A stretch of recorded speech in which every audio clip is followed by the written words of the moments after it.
There is a friend I know who visited a place at 4 a.m., got his order at 6:30 a.m., all while standing in a 1.5-kilometer queue.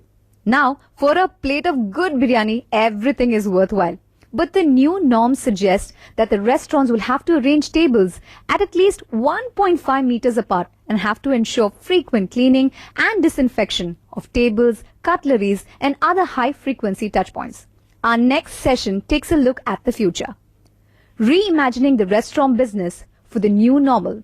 Chaired by Ms. Fatima Bacha, founder and CEO, Sulib Private Limited. For many people, leaving the stability of a well-paid job to start business might seem daunting, but it's a way of life for this serial entrepreneur. An alumnus of Carnegie Mellon and Crescent Engineering College, she embarked on her entrepreneurial journey with the founding of Bacha Bai that provides fresh, hygienic meat to customers. She is now forging her way in enabling healthcare through technology with her ventures Sulli and Calls. Thank you so much, Sanova, for the lovely introduction. How we all love to go out to a restaurant for dinner. It's not only for the food, but the experience. Business deals are done. Families make memories till COVID hit us and a lockdown was announced earlier this year. My dear panelists had to start reimagining the restaurant business for the new normal. On behalf of the United Economic Forum, I extend a warm welcome to our panelists and our audience who are watching us from their homes and offices across the world.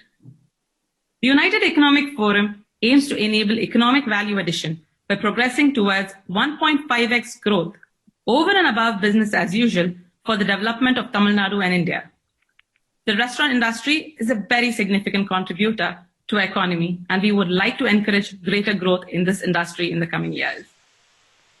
We believe that our panelists will be able to inspire our delegates with their success stories and stimulate the spirit of entrepreneurship, especially among our younger generations. Coming from a technology background, providing communication solutions for restaurants, I thought cloud and lean thinking were terms used in the technology world that were adopted to bring about cost efficiencies by means of consolidation and efficient usage of resources.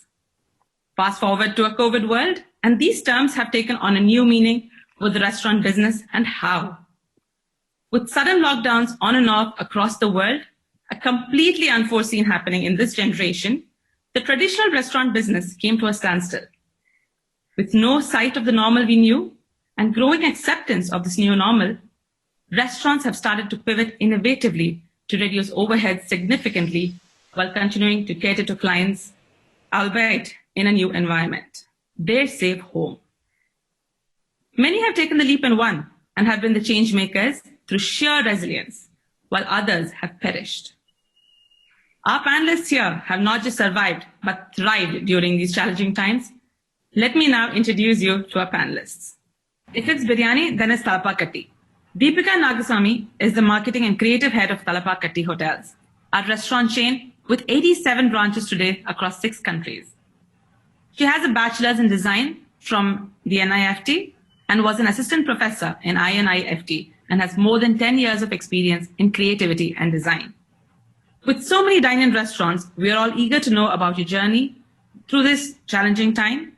I would like to invite you to tell us more about yourself, the work that you do, and some words for our audience today. So I'd like to start by saying hello, and I'm privileged and honored to be here among this group of friends today. Something about myself, I am not your traditional hotelier or a restaurateur. I'm someone who came into the industry after taking a big wide spin around the creative field, as you may say.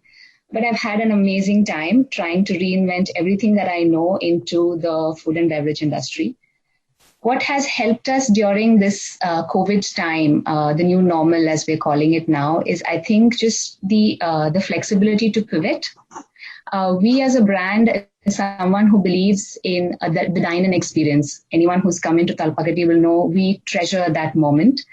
And this time we've decided to go cloud kitchens and wanted to get the customers to experience what we can give in the restaurant at your home.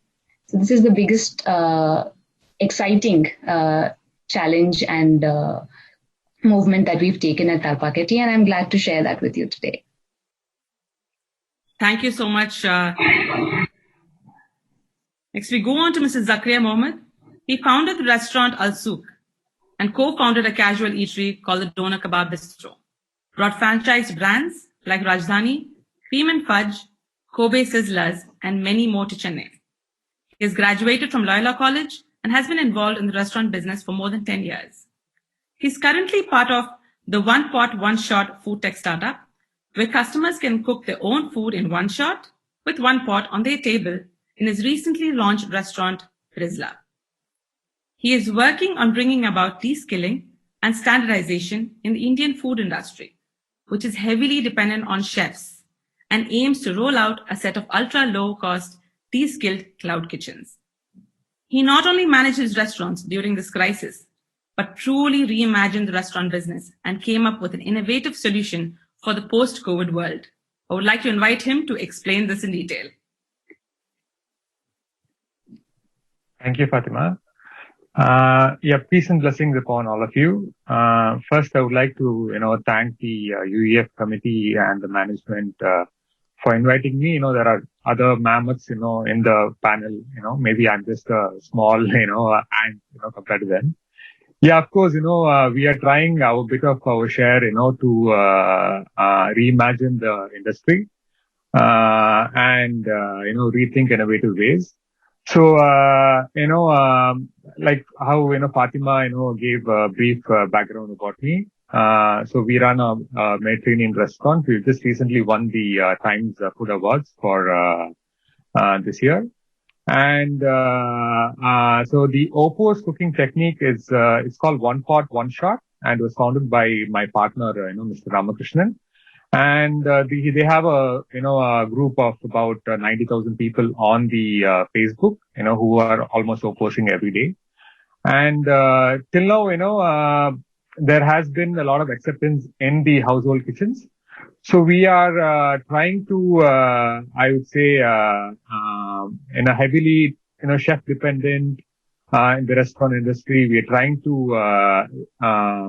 reskill and reimagine and reinnovate the entire way of the process of cooking with our Oppo's techniques. So we keep it ultra simple and ultra low cost equipments. So basically, he has developed a cooking pot called the CookBot, which is electric pressure cooker. So right now we just de-skill the biryani, which is the most ordered dish, across India. So we cook our biryani in about, say the chicken biryani is ready in about 22 minutes in our newly launched restaurant called Brazilla. And you can also have a mutton biryani in 25 minutes, which is cooked on the table. So everybody's talking about, during COVID, everybody's talking about contactless delivery. So we are also giving a contactless dining experience. So, there is no, our staff don't come into contact with food at all. So the food is cooked right on the table, right? And using the same format, so we have just tied up with Oriental Cuisine, who run French Loaf and Wang's Kitchen.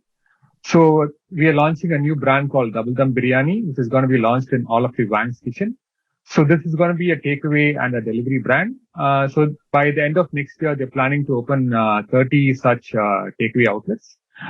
We are also bringing in one of the managers who was heading, about 25, 30 Swiggy kitchens, cloud kitchens. We are bringing him on board as a CEO to roll out our low-cost kitchen. So basically, to give you an industry average, it costs about 15 to 20 lakhs to set up a cloud kitchen. So we are doing the entire model in about, 6 lakhs.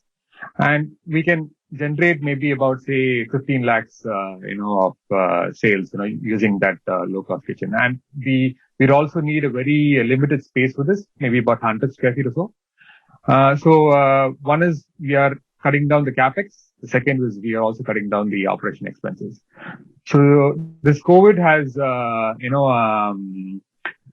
given us the opportunity to rethink and, reimagine the way how we could do business and push things forward. Yeah. Thank you. Yeah. Very interesting. Where not just one, but two different ideas during COVID. I now move on to the youngest of them all. At just 24, we have with us Mr. Tarun Mahadevan. He heads the entire Indian operations of Advantage Foods, Intake Kerala, The Marina, Writers Cafe, and many more other brands. He graduated in business administration from the University of Bath in UK, and after a stint in the financial world, he decided to join the family business. Even pre-COVID, Tarun has been instrumental in introducing technology and innovative culinary concepts. So adapting innovatively during this time comes as absolutely no surprise to us. On to you, Tarun. Thank you, Fatima, and good morning to everybody on the panel and as well as all our viewers. Thank you very much to United Economic Forum for allowing us to be part of this. Great pleasure and big honor. Advantage Foods is a company that has around 60 plus retail locations in and around India and ties to over around 120 locations outside India. We specialize in F&B solutions only, in the sense of bakeries, cafes, restaurants for dine-in, and recently cloud. So when we rewind back to January 2020, around 90% of our business was dine-in, 10% was takeaway or delivery. And suddenly, in April, when you got 90% of your P&L suddenly vanished, you're like, oh my God, what do we do? Because that is nowhere going to cover the rest of your overheads or any of our other OPEX expenses. So we then had to reimagine some of our concepts, some of our brands, and see how we can best efficiently utilize whatever retail locations we already have. I can tell you guys more about that a bit later, but just to give you some heads up, from around 10% now, delivery, cloud kitchens, and takeaway represent close to around 28% of our group turnover. And revenue per square foot, which is a key metric that we manage and track over a period of time, has actually jumped 48% YOY compared to the same time last year. So we of course, it wasn't easy. I'm not saying it was an easy thing. The Q1 FY20 compared to Q1 FY21, we were down 82%. So we really had to. It was a do or die situation, if I'm being honest here. The teams have done well. We're really proud of the people we work with, our vendors, our supply partners, and all of our employees as well, who really pivoted and managed to really sustain the company so far. Very interesting times indeed for F&B, and very intrigued by a lot of the work that everybody on the panel as well is doing, to see how they can best sort of pivot and ensure that the F&B industry is reimagined and also repurposed for the next couple of years. Thank you. I would now like to introduce Mr. Shahul Hamid from Singapore. He's the founder of Suway Foods, which he started in 2012 in Singapore with dosa batter as the main product. Now, they've expanded to the UK, Hong Kong, and Malaysia, offering 30 unique products as part of their portfolio. He graduated from the University of Madras with a bachelor's and a master's degree in business management, and also has a master's degree in marketing from Newcastle Business School, UK. Prior to starting Suway Foods, he worked in IT companies in Singapore, then started his own IT company, following which he decided to follow his passion for food. He's also an avid badminton player and a cyclist. Morning to all, and thanks for EUF for giving me such a wonderful opportunity to discuss, to share what's happening in this pandemic right now. So I think Fatima did a fantastic thing about Suway Foods and myself. And we started operation in year 2012 in Singapore, mainly focusing on dosa because, so we started an operation in 2012 in Singapore, and we mainly focused on dosa batter.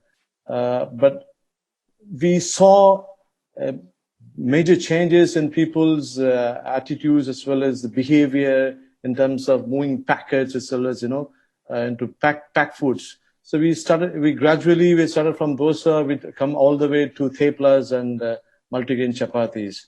So right now we have operations in UK, Hong Kong, and in Singapore, and as well as in Malaysia. So we to be honest, this COVID gives us a lot of opportunities and a lot of new challenges as well as new opportunities to grow more. So that's, I know you're all three from the restaurant industry. I'm not from restaurant and package industry.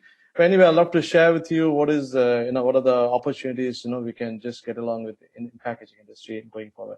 Thanks for all. Thanks for that. Thank you so much, Shahul. So now we'll get started with the questions for the panel. But before that, I would like to start with a quote by one of the top restaurateurs in the world. I think pressure is healthy and very few can handle it. Very well said by Gordon Ramsay. So with this, I will start the questions. So the first one, restaurants are gradually moving towards innovative models with the advent of restaurant booking applications and food ordering applications. However, the impact of COVID has accelerated this process because of the do or die nature of the challenge. Restaurant footfalls, like Tarun had mentioned, had fallen by 90% for the first time in decades. With the largest shakeup in the restaurant business, how did you brace for impact? I would like to start with Deepika. So I think what made it easier for us to go through the transition was because we had a few of the things already in place. So we had our model, in-house model where everyone who comes in, whether it's a takeaway or a dine-out, even your Zomato, Swiggy orders, gets punched in as a table. And then it's taken out. So this we just extended to the takeaway and the deliveries that we're doing now. And we've extended a point where you can actually order in from your home and it still gets punched in as a table. So considering takeaways, that's booming now. I think Tarun would also give you the same reason. Takeaways and deliveries being higher than dine-in, especially on weekdays, this system really works for us. Just getting the details that are coming in now, bringing it towards your existing system has really helped us. Tarun, would you like to add in? Yeah, sure. I mean, the group had initially given a target for us to initiate and develop Cloud Kitchen and, more delivery models, but not until Q1 of FY 2022, which is essentially April in 2021, right? So all of a sudden, the board then sent out a mail saying, hey, you guys need to fast forward this entire plan and get it rolling this year. We didn't have a team, we didn't have the tech, we didn't have anything in place. And then suddenly we're like, hold on. There were a couple of Cloud Kitchen models that were just experimenting. No marketing budget was thrown towards it. We were just tweaking on the food, we're tweaking on the packaging and all of that. And suddenly when this had to be the core of our business, we were just like, hold on, this is a bit too much. Like Deepika said, I think that the most important thing is a lot of innovation had happened within the existing players, both organized and disorganized in the industry. And I think that there was a lot of learning. And what was really, really impressive to see is there was a lot of open innovation. There were people, there were restaurant partners, there were competitors coming out and saying, hey, we're doing this. Why don't you guys give it a shot as well?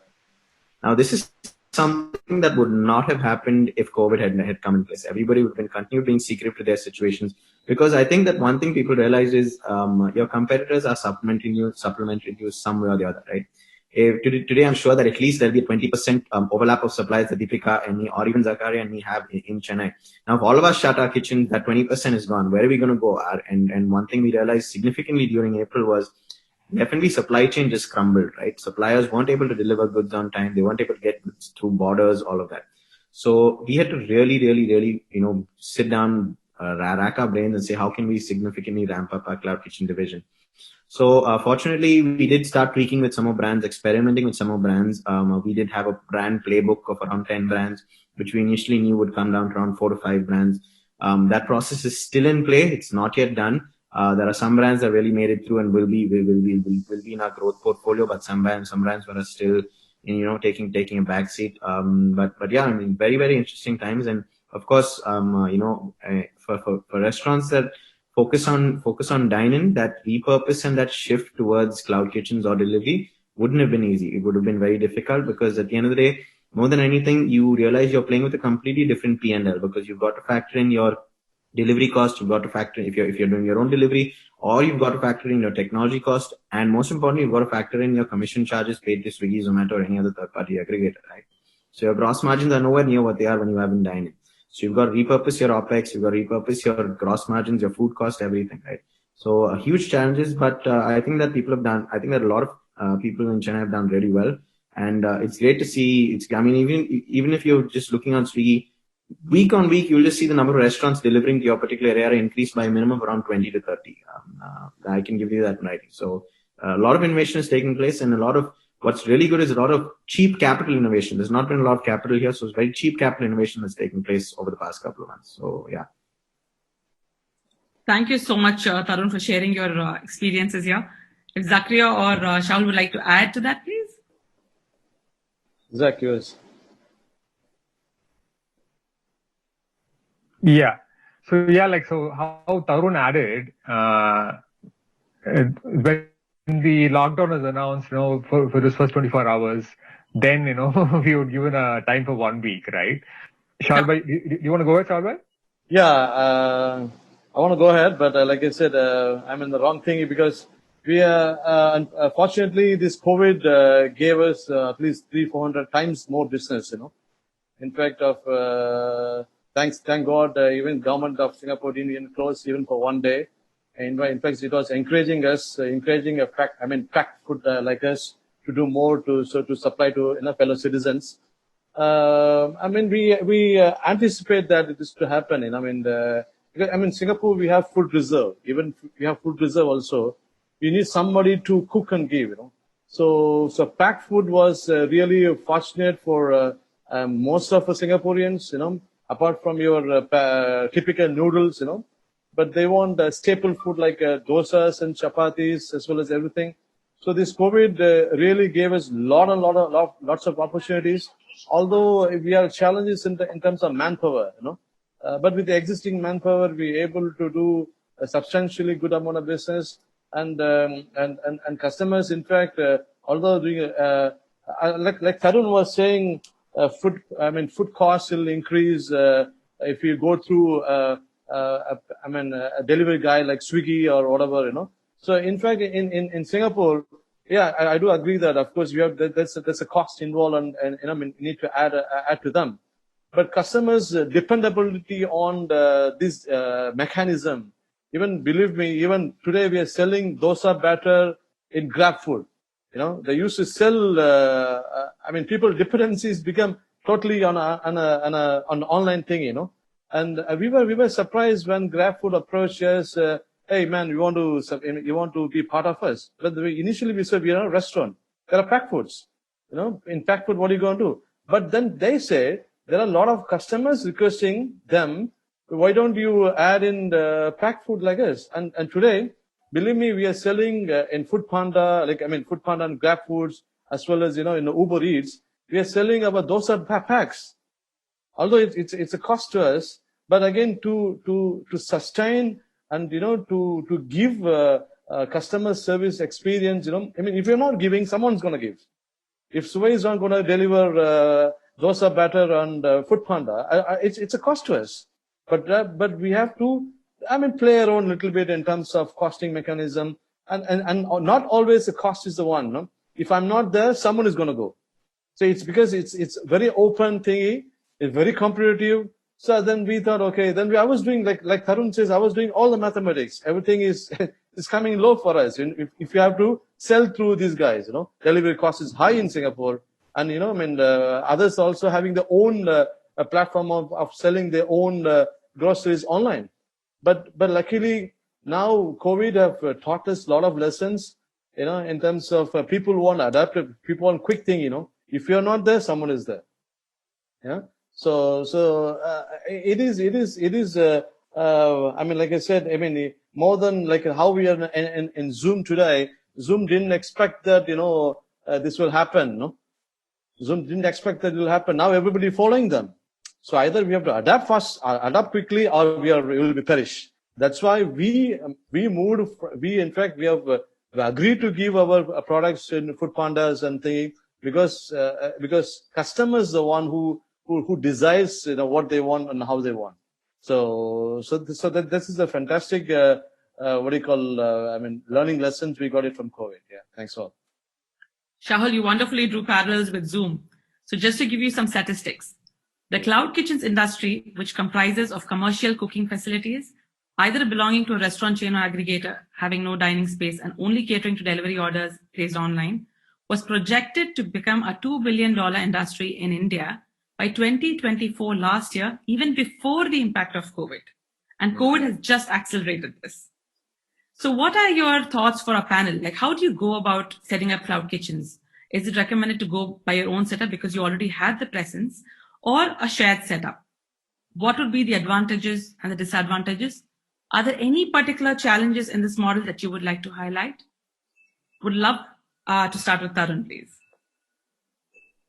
Thanks, Fatima. I think that in terms of, if you're going down a cloud kitchen aspect, one thing I think even Zakaria touched upon it before is like how they're doing severely low cost kitchens.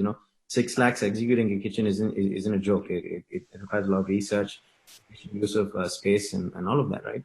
So I think that if you're going down a cloud kitchen perspective, I think that a big mistake that a lot of people did even during the lockdown was they opened a cloud kitchen just because they had to open a cloud kitchen, right? And that's the first wrong thing, because today, if you open a brand that already has a severe physical retail presence on a cloud aspect, then marketing that brand becomes all the more easier, right? Because people know who that brand is, know what that brand is, etc. But at the same time, if you take, for example, if you take one of our brands, the Marina, right? The Marina has our highest average ticket size per person, right? Which is north of around 1,000 rupees. Now, not a lot of people on Swiggy or Zomato are willing to spend 1,000 rupees for a delivery or takeaway order, right? The average ticket size in India, especially for Swiggy and Zomato, is, at least speaking for Swiggy, is around 180, 210 rupees, right? So you've got to efficiently engineer a menu that can actually generate a decent amount of operating level profit margin that you'll be able to offer on Swiggy or Zomato. So the first thing is what we did is, fortunately for us, we had a lot of excess retail space available with us. So we did not launch cloud kitchens in shared spaces or new spaces. We really launched cloud kitchens in our existing retail locations. And after we did exhaust them, we then started moving to locations that we weren't able to service. And in terms of the shared location aspect, I think yes, indeed, if there are places available, then sure, why not? But I think one of the biggest disadvantages for that would be is I've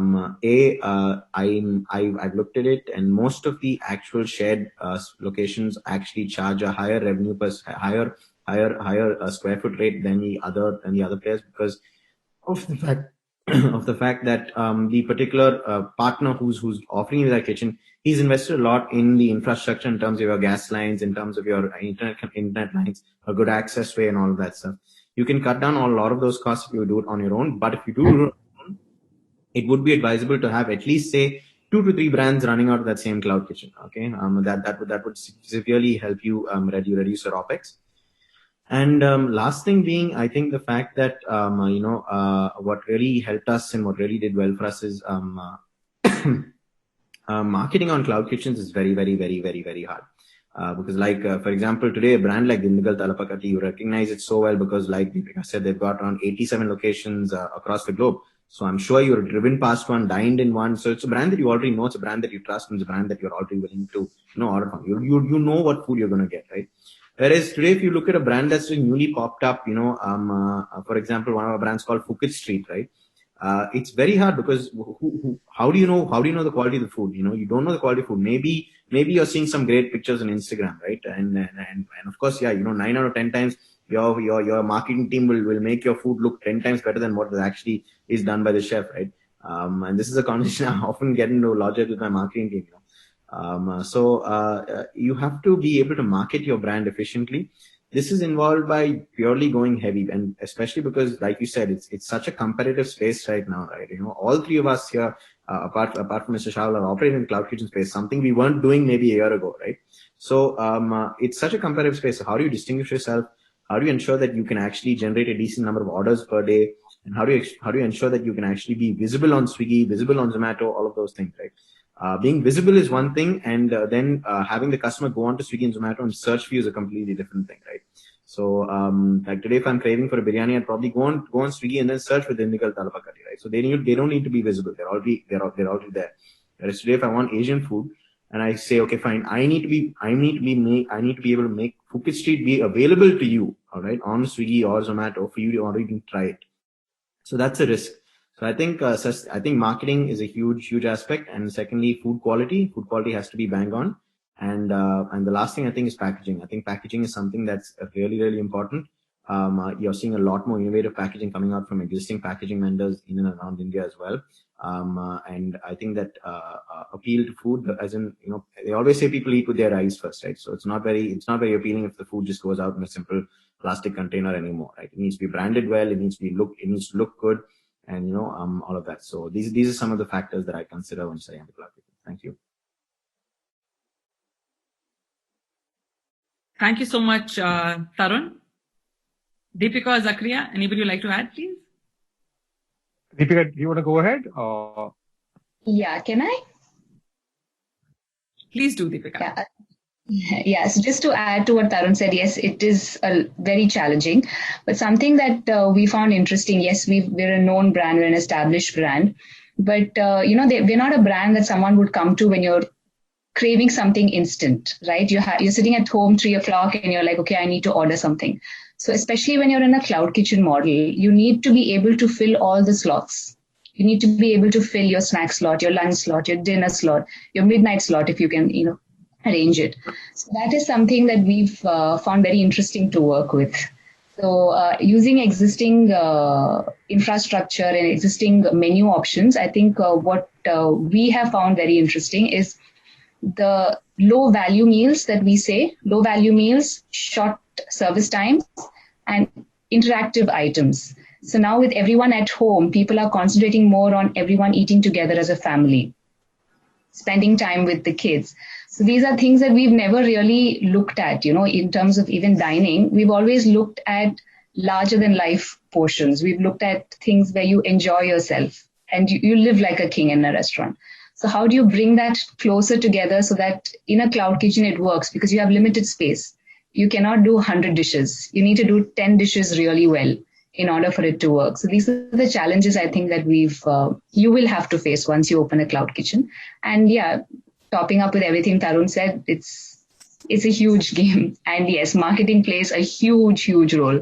Having your food look, I think now the trend is more into having the food look like how it would look when you open the box. I think that's something that we have to really work towards, not just making it look glamorous, but making it look similar, at least 90% similar to how it would look when it reaches your table. Thank you so much, Deepika. Yeah. So, like how, Tarun and Deepika added, right? So, of course, there are advantages of shared kitchen, but, the access to shared kitchen are not available to everybody, right? So there are only very limited players right now who are operating shared kitchen in the space. So, Swiggy is one. And Swiggy will only open doors for established brands. Plus they charge, anywhere about 40% on your sales, right? So, going and operating in them, it's a challenge per se, right? So, for people from outside of the industry, they always look at, F&B industry saying that, they're raking money and all of that. So the grass is green always on the other side. So my fellow, people, they will know what challenges, we have faced through these tough times in terms of salaries, in terms of rents. So we have our expenses, to be met, right? And on another side, we also had to manage business. We had to look ways to bring in business. Maybe looking at our interview, maybe some people might have thoughts of entering the cloud kitchen. I would say, to do your research thoroughly, because like how Tarun stated, we have a capex and opex, right? So the key to success is to keep both really low, right? When you go into, for example, for like a Swiggy kitchen, you have to be exclusive with them and paying 40%, you have your salaries, and, it's about how you're going to compete with the rest of the people, right? So, compared to other cities across the world, the KOT size of the cloud kitchen models here in India is much lesser. For example, Dubai, your average KOT size is anywhere between about 25 to, 30 dirhams, which is almost, say, double of what we are here in India, right? So, end of the day, it all comes down to how you're going to manage your cost. So this is an advice to anybody who's looking to enter into the industry, or existing restaurants who are, looking to enter into the space of the cloud kitchen, right? So yeah, of course, this is the way ahead and this is the way future, but, it has to be taken with a pinch of salt. Just to give you a brief, or just to give you a insight. So the the largest operator, one of the largest operators in India in terms of cloud kitchen is Swiggy. So they have their own kitchens. So during COVID, they had about, I think about 130, 140 kitchens if I'm not wrong. So they had closed down almost close to about 70 kitchens, right? So, if a mammoth like Swiggy, who is heavily funded, if they are closing down 70 kitchens, then, something somewhere is really wrong, right? So, I was having a discussion with somebody who was working with Swiggy, So, basically their operation expenses were really high. So now they are, reinventing the entire business model to keep the operation expenses really, low cost. So now I think by the mid of next year, I think they are rolling out, another 70 kitchens more, right? So yeah, of course, it's a very highly competitive space. Like already, the restaurant industry was highly competitive pre-COVID. Now, during COVID has been testing times for a lot of people from the industry. Of course, now everybody is thinking about opening up a cloud kitchen. Like how Tarun stated, doing a new brand under, cloud kitchen is not really easy, right? So your product has to be really good. Then you have to market it heavily, through, Instagram, bloggers, through social media, through all this stuff, right? For you to get attraction, it's gonna take you at least about 6 months. So, as a small-time entrepreneur, so we don't have this sort of liberty or capital. So that's the reason why we are tying up with a larger, player. So in fact, initially when we spoke to Oriental Cuisine, we were discussing saying that, why don't you give us space inside and, we can operate the kitchens inside.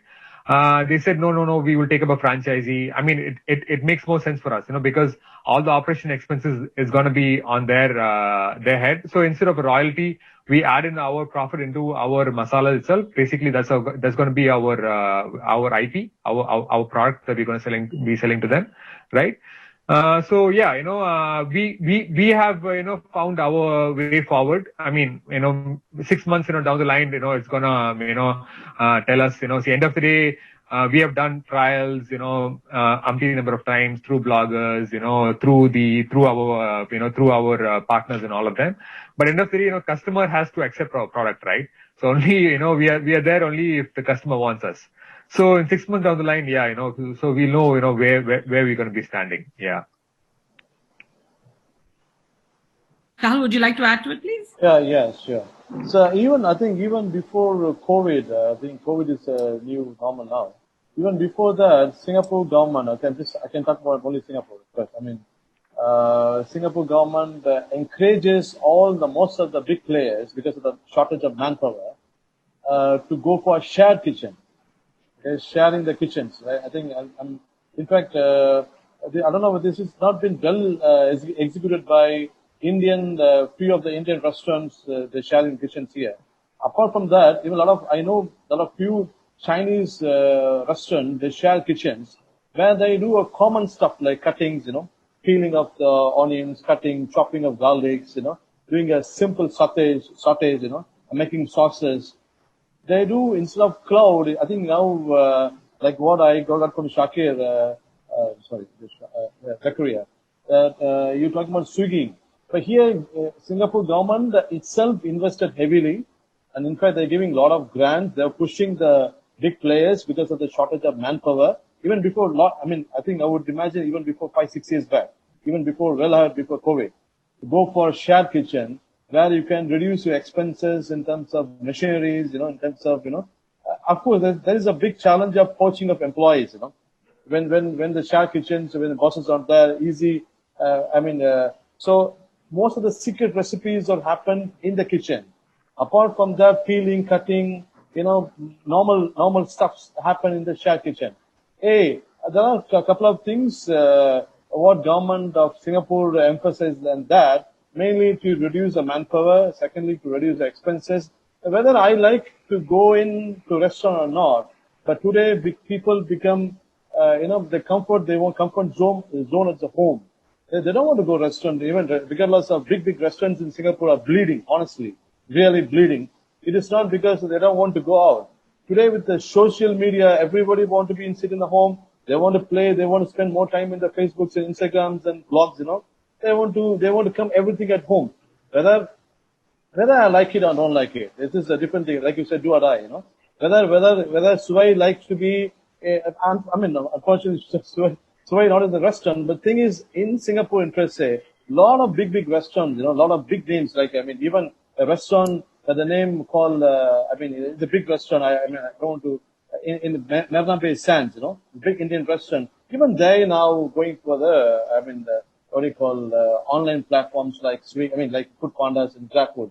So more than cloud thingy. In fact, in Singapore, a lot of benefits in shared kitchen where you can reduce the cost of the production, cost of the thingy. Then we can give the advantage to our customers by because like everybody says, there's a cost involved in delivery. So when you go to that kind of see, it's like that you try to reduce somewhere and you give the benefit to the customers. So that's more than like I said, more than COVID, this is already in place in Singapore 6 years ago in shared kitchens.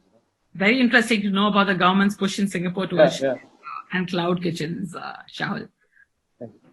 So what are the lessons do you think we can draw from this experience? And what do you think lies ahead for the restaurant industry post-COVID? So, there's another report which says that, the online food delivery business is going to be about $300 billion globally by 2030, right? Of course, there are a lot of opportunities. There are a lot of problems as well. When you talk about the Western cuisines, they have, the reason why McDonald's and KFC and all these guys were successful is because they have found a way where the system drives the entire process, right? So you don't need, people running it. So anybody can go onto a McDonald's kitchen and they can start cooking in about 3 days, right? So, in India, even like big brands, like Sarana Bhavan, like Talapakatti, right? So, of course, they have done a really formidable job, in terms of establishing themselves over the period of years.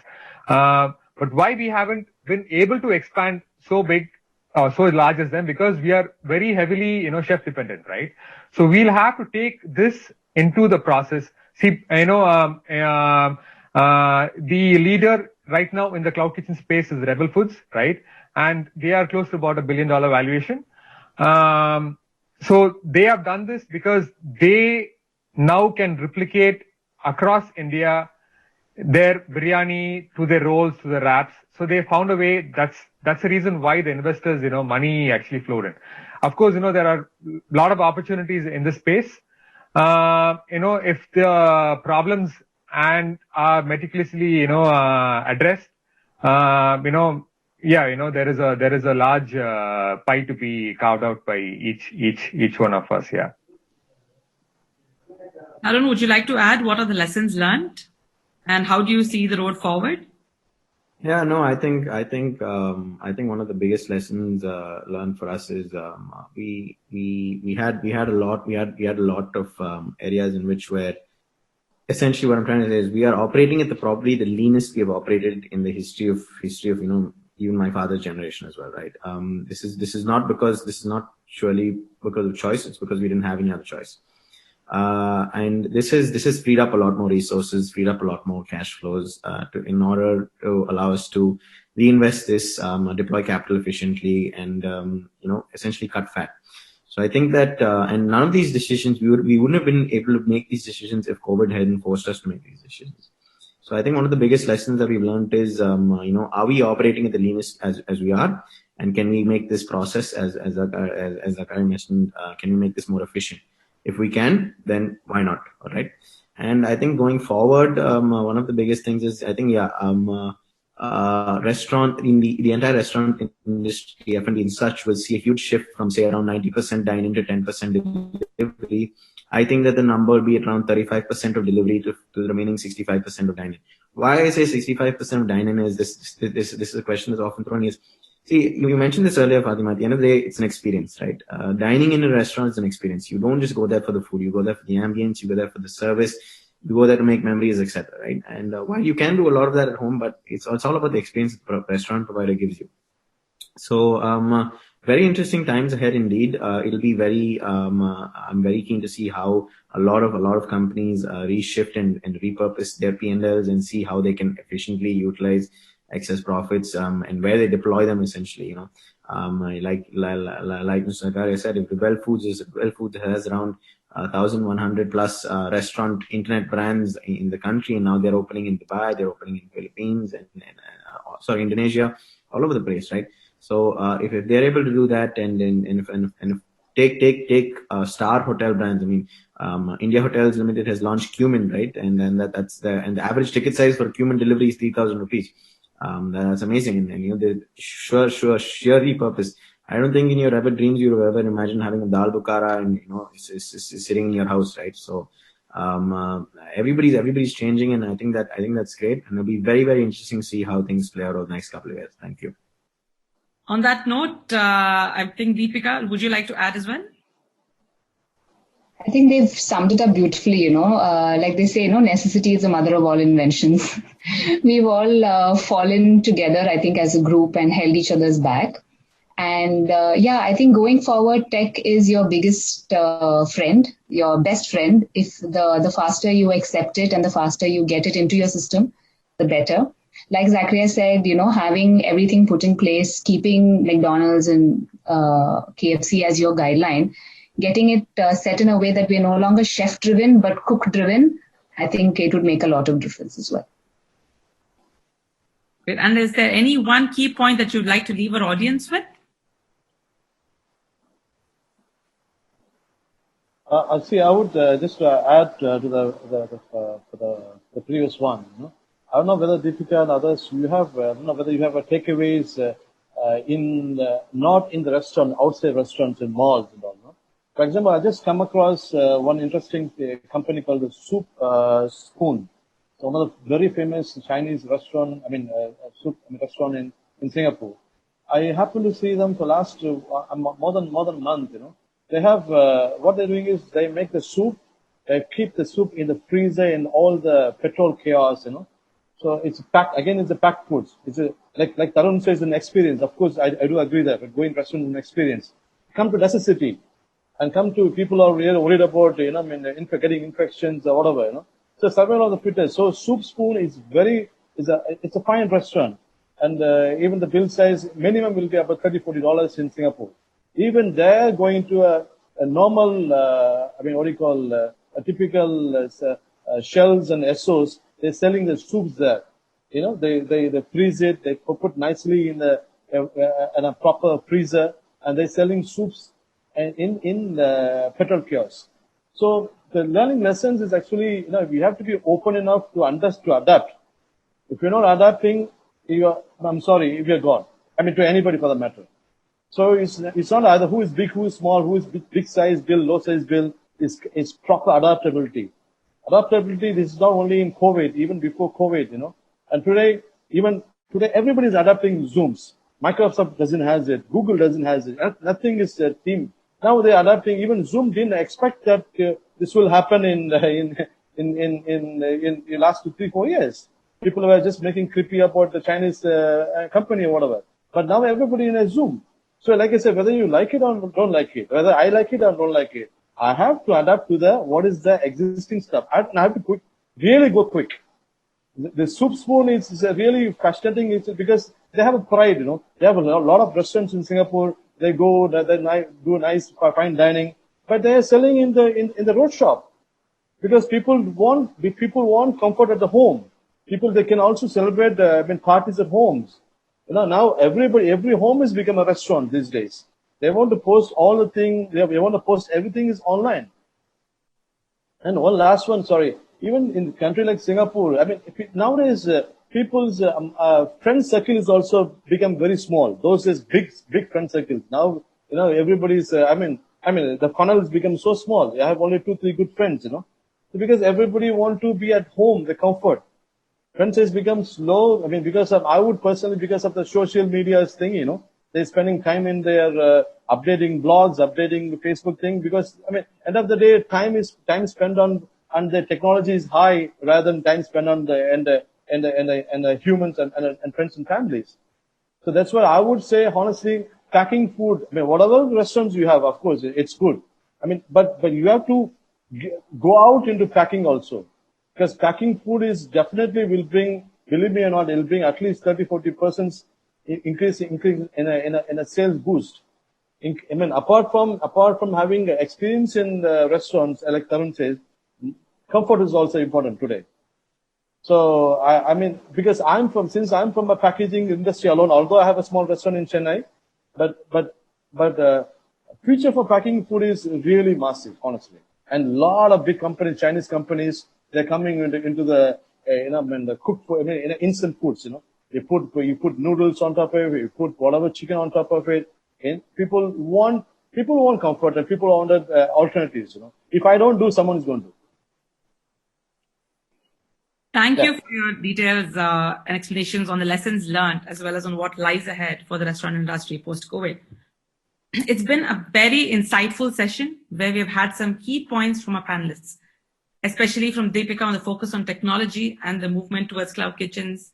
Tarun, where your focus, you actually said, even though cloud kitchens rule today, however, the customer is going to come back for the experience. Zakaria, you focus on innovation during tough times, and we feel that amazing business models are created now during this time. And Shahul, your focus on adoption and how governments are actually encouraging restaurant startups to go towards cloud kitchens. I would like to close today with another famous quote by Gordon Ramsay. I don't like looking back. I'm not the one to sort of sit and cry over spilt milk. I'm too busy looking for the next cow. I'm sure this resonates with each of our panelists today. Thank you, everyone. It has been such a pleasure hosting this panel on reinventing the restaurant business for the new norm. We will now open the floor for questions and answers. We have some very interesting questions coming our way from the audience. Let's take the first one.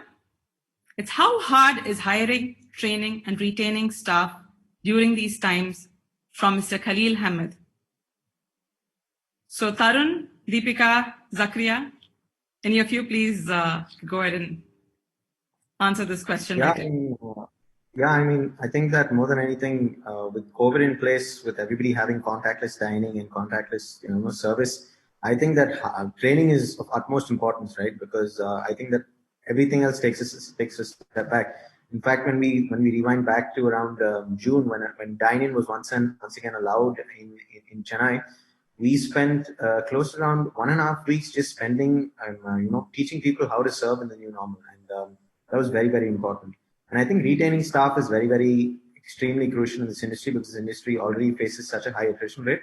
So I think that if you're able to retain, train, and promote staff, as in internally promote them, you're doing a fantastic job. So yeah, very, very important, even more important in these times. Thank you.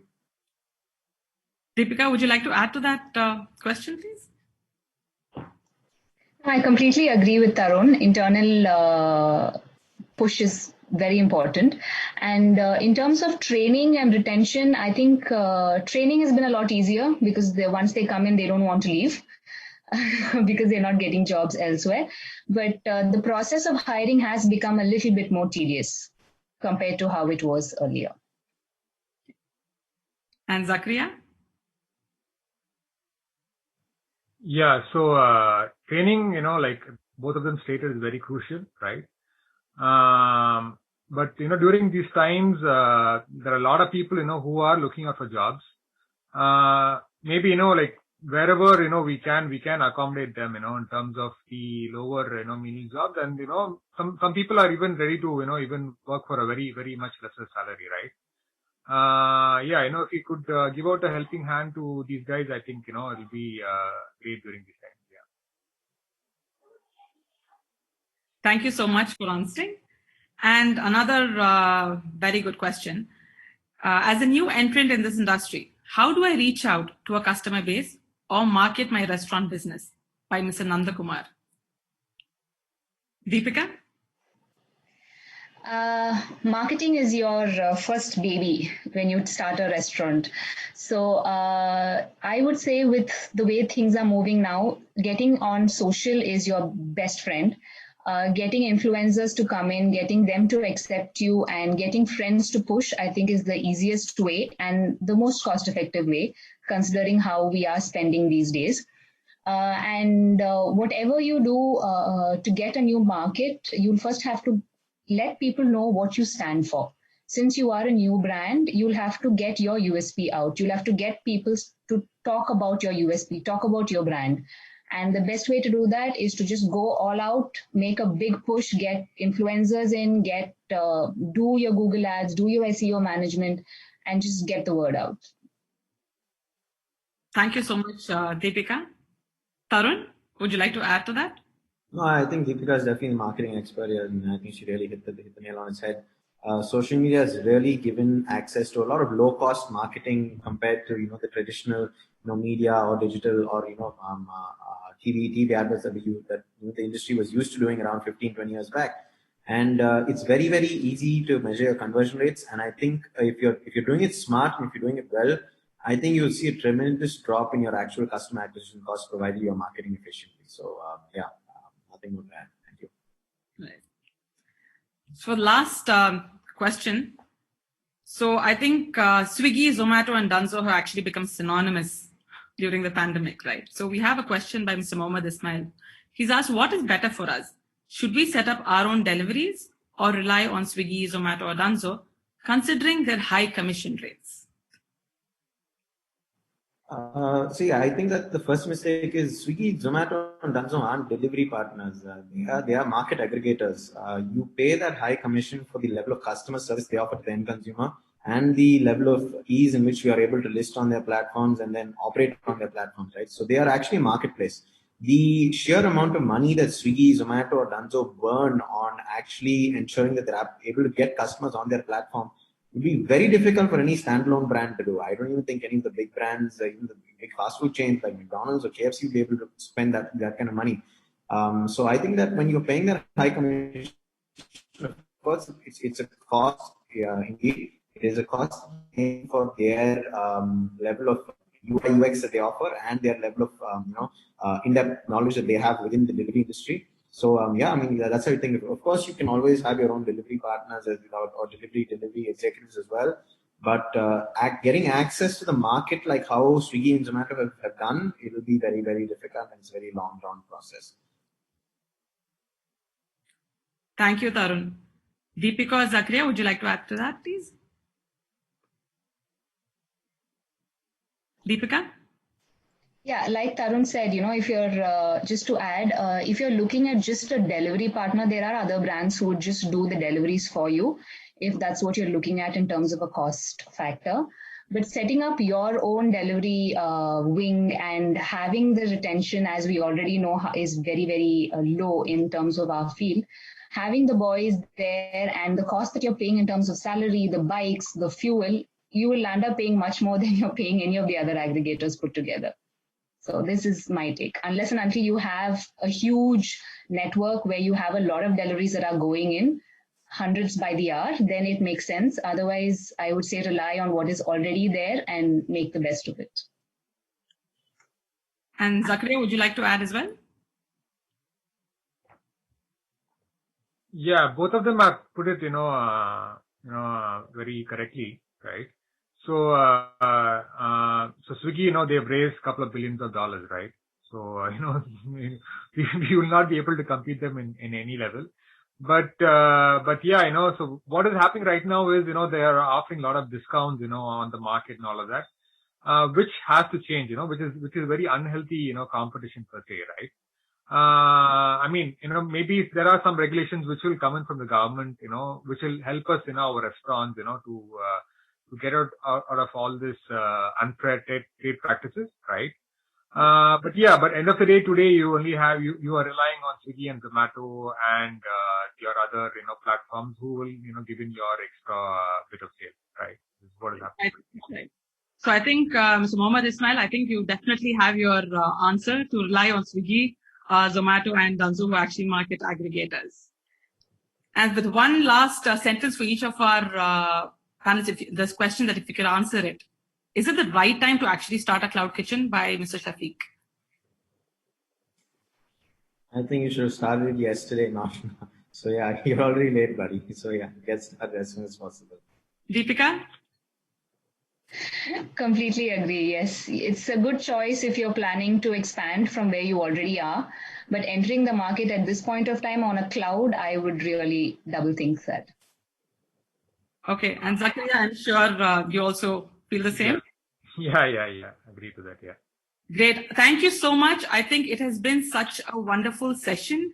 I think those wanting to enter the industry, those who've already been there, all your questions with technology and how you can, reinvent for the new world has been answered. Thank you so much to the audience and to our lovely panelists.